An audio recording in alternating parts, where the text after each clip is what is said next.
Imagine a world pulsating with shared emotions. A world where technology transcends physical barriers, allowing us to experience the joys and sorrows of others as if they were our own. This is the seductive promise of mental resonance technology, or MRT. By decoding and transmitting emotional states, MRT promised a level of human connection previously unimaginable. It held the potential to bridge cultural divides, foster empathy, and usher in a new era of global understanding. Initial applications focused on enhancing communication and emotional intimacy. Couples separated by distance could share moments of joy or comfort each other through shared grief. Parents could experience the world through their children's eyes, fostering deeper bonds. MRT held the potential to revolutionize therapy, education, and countless other fields. The technology promised to connect us on a deeper level, dissolving the illusion of separation that has defined the human experience for millennia. However, like any powerful tool, MRT has a double edge. The very technology that promised to unite us also threatened to unravel the fabric of society as we know it. The potential for misuse and unintended consequences soon became terrifyingly clear. The line between connection and control began to blur, raising profound ethical questions about the future of human autonomy in a world awash in shared emotions. Nowhere were the dangers of MRT more apparent than in densely populated urban environments. Cities, already grappling with the challenges of anonymity and social isolation, became petri dishes for a new kind of chaos emotional gridlock. The constant bombardment of amplified emotions led to sensory overload, a phenomenon researchers dubbed empathic fatigue. The very air seemed to crackle with a palpable tension. Random encounters on crowded streets, once fleeting and inconsequential, now carried the weight of shared anxieties, frustrations, and simmering rage. The emotional contagion spread like wildfire, amplified by the interconnectedness of MRT. What began as isolated incidents of road rage escalated into citywide waves of panic and unrest. The delicate balance of urban life, already strained by social and economic inequalities, began to crumble. The promise of connection had given way to a dystopian reality of emotional manipulation and mass hysteria. The city, once a symbol of human progress and innovation, now teetered on the brink of chaos.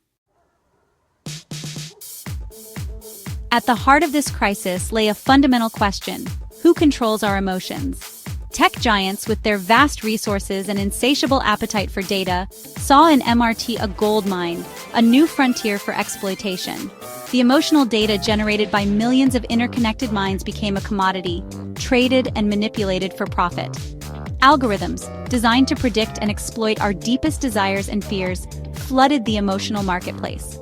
Targeted advertising evolved into a sophisticated form of emotional manipulation, capable of swaying elections, inciting violence, and shaping the very fabric of reality.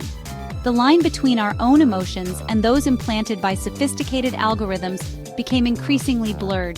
The very notion of privacy was redefined in this new emotional landscape. Our innermost thoughts and feelings were no longer our own. They were mined, analyzed, and weaponized against us, eroding the foundations of free will and individual autonomy. The human experience, once defined by the sanctity of our inner lives, was now laid bare, vulnerable to manipulation and control.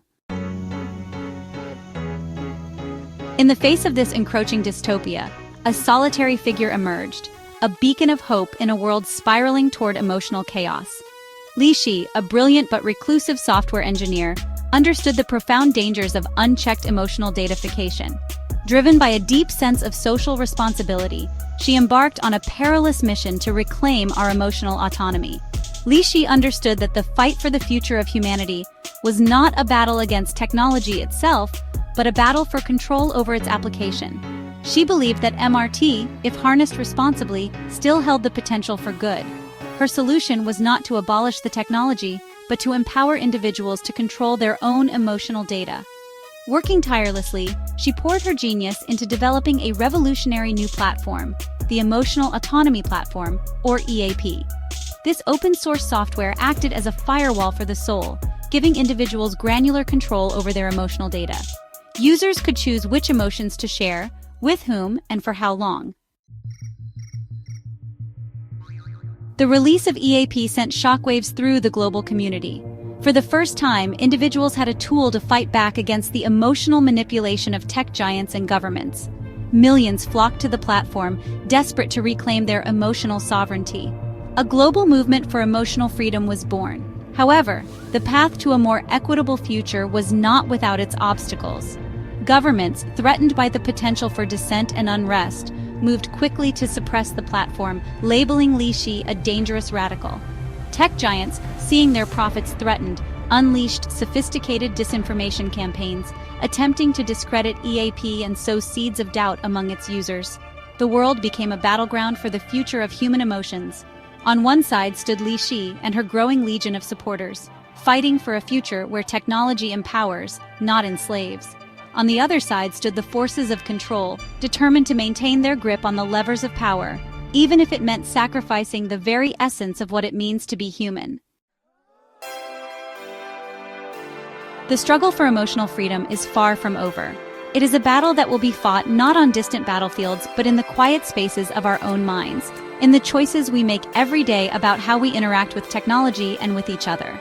The future hinges on our collective ability to navigate this complex emotional landscape with wisdom, compassion, and an unwavering commitment to individual autonomy. It demands a global conversation, a recognition that the challenges posed by MRT transcend national borders and require a coordinated response. The path forward is not one of blind faith in technology nor of Luddite rejection. It is a path of mindful engagement, of harnessing the power of technology to enhance, not diminish, our shared humanity. It is a future where emotional transparency is a choice, not a mandate, where empathy flourishes alongside individual autonomy. The heartbeat of the collective is strong. The question is, will we allow it to be drowned out by the noise of our technology, or will we listen deeply, learning to harmonize our individual rhythms into a symphony of shared understanding and respect? The answer, as always, lies within each of us.